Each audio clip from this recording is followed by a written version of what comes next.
A dryer that smells like a wet dog is often caused by excess moisture in the lint screen, debris in the drum and vent, or a mold infestation. To eliminate these odors, start by cleaning the lint screen. Switch off the dryer, remove the screen, and use your hands to remove any excess lint. Then, rinse the screen with running water and use a soft bristled brush, mild detergent, or vinegar to remove any fabric softener residue. Allow the screen to air dry before reinstalling it. Next, clean the drum and vent by unplugging the dryer and detaching the vent duct. Use a vacuum cleaner with a nozzle attachment to remove lint from the vent and drum.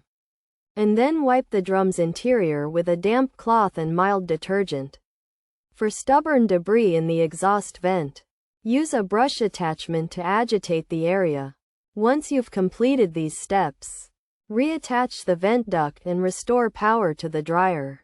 It's also essential to inspect the dryer for mold and mildew, paying particular attention to the door seal, gasket, and drum. Mix white vinegar and water to clean any affected areas, and let the interior dry before using the dryer. If the odor persists, you can use undiluted bleach. Apply it to the affected area, dampen it with cold water, and then run the dryer on its lowest setting to remove any excess bleach. By following these steps, you should be able to eliminate the wet dog smell from your dryer.